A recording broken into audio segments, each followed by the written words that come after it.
From the moment I wake up is when it all begins. It's all about having the motivation to get stuff done. You know, you can't dwell on the past or dwell on the tough times, because the tough times are what make up the good times, and you wouldn't appreciate it without it.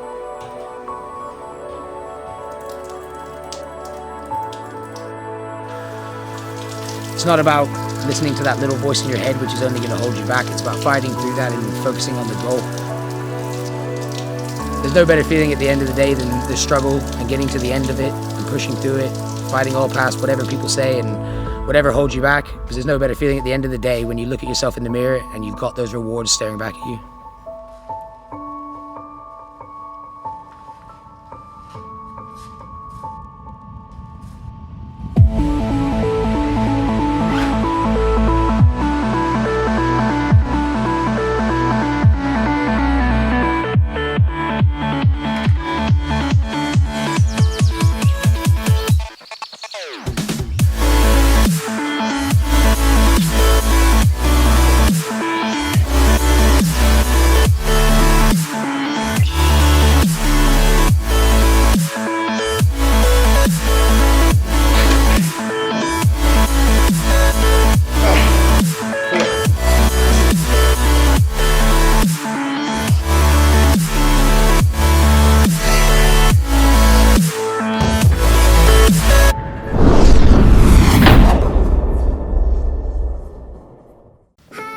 In the Ross Cut, when it comes down to nutrition, I personally have my own lookout on it. So what I like to do is I like to carb cycle, and all about getting to know your body as well. I mean, over the years, I've trialed and errored loads of different foods. I've trialed and errored loads of different styles, and it's about finding what works best for you, and that comes down to everything within training.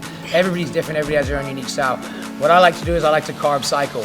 And what I do within the carb cycle is I have high carb days, medium carb days, and low carb days. And I have them on particular days where I'm working particular muscle groups.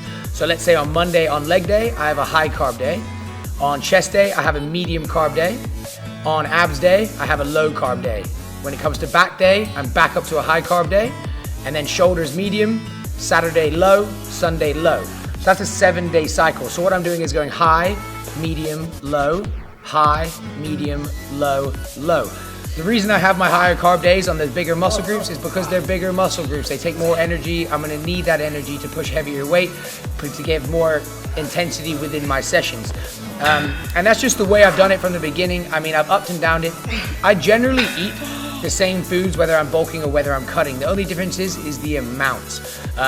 Whenever I drop my carbs, I up my fats. Whenever I obviously have more carbs, then I have less fats. When it comes down to the veg and the protein, it's pretty much going to be the basic same throughout. I do generally have more veg whenever I'm cutting, simply because whenever I don't have the carbs, I have more veg. This is just to make up substance within your food, so you're obviously not feeling hungry. Also, when it comes down to protein, I generally keep my protein the same the whole way through. I generally like to keep my protein high. I'm not one to exactly count things, you know what I mean? To me, that's just not how I've done it, so I'm not going to be able to go into be doing that. I generally keep my protein high, so I'm having around 6 meals and then a bedtime meal. So that's 7 in total, but 6 main meals throughout the day. I'm going to have my breakfast, which is going to be a main meal. I'm going to have a protein snack before the gym. I'm going to have my protein shake. I'm going to have my next full meal, then I'm gonna have a protein snack, then I'm gonna have another full meal, and then I'm gonna go to the gym and I'm gonna come back with a shake, and then I'm gonna have my bedtime snack. And that's generally how I'm gonna do it. Obviously, I'm gonna make adjustments along the way, and you'll need to as well. Everybody will need to make adjustments to best suit you, because what I do suits me. It's not necessarily gonna suit everybody. It's about finding what individually works for you, and the best way to do that is with trial and error. Because you're only going to learn your body by doing things right and doing things wrong. You know, the best people in the world have failed before they got to where they are. You got to expect to fail to learn. Ja, auch wenn es um Ernährung und Diät geht, sagt der Ross, dass jeder seinen eigenen Weg finden muss und es eben durch Ausprobieren und Versuchen darauf ankommt, ob ihr schon mal gescheitert seid und aus Fehlern gelernt habt. So findet ihr eben jeder seinen besten Weg. Der Ross hat für sich das Carb Cycling als bestes Diätverfahren herausgefunden, sag ich mal. Und er cycelt eben die Carbs, das heißt in einem rotierenden Rhythmus. Die Woche wechselt er den Carb Carb-Verbrauch oder den Carb-Intake wechselt er ab.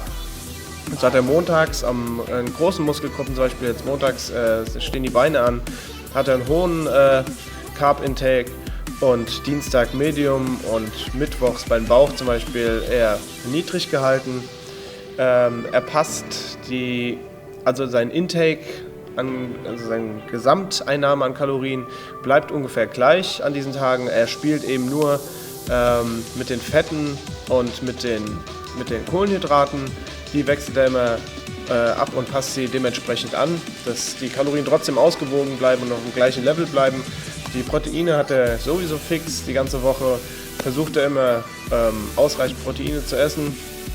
Er hat 6 Mahlzeiten am Tag, unter anderem auch Pre-Workout-Snacks und mehrere Proteinmahlzeiten nach dem Training.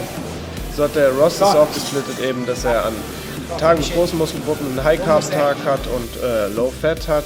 Also hat er montags zum Beispiel jetzt, beginnt er mit den Beinen.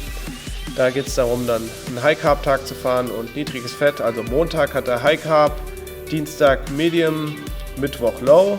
Dann geht es weiter wieder Donnerstag bei der größeren Muskelgruppe mit High-Carb, Freitag Medium-Carb, Samstag Low-Carb und Sonntag hat er einen Rest-Day. Da fährt er auch nochmal ein Low-Carb.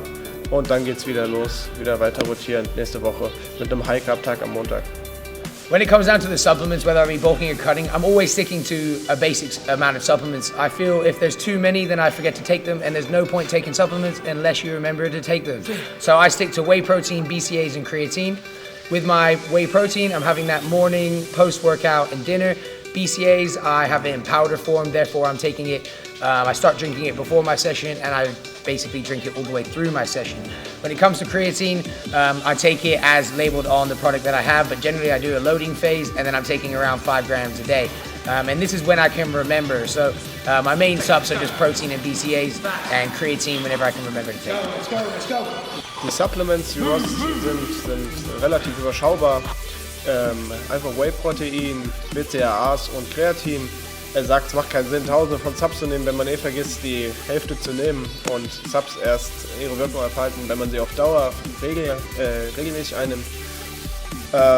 Whey-Protein nimmt er morgens, nach dem Training und abends, eben um seinen Proteinbedarf über den Tag zu decken, jedoch nicht nur daraus. BCAAs nimmt er auch vor dem Training und während dem Training. Beugt eben der Ermüdung vor und kurbelt auch nochmal die Fettverbrennung an. Gerade morgens, wenn ihr auf nüchternen Magen Workouts macht, ist wichtig, BCAAs zu nehmen, damit eben die Muskelmasse nicht angegriffen wird. Und Kreatin hält er auch für ein sinnvolles Supplement.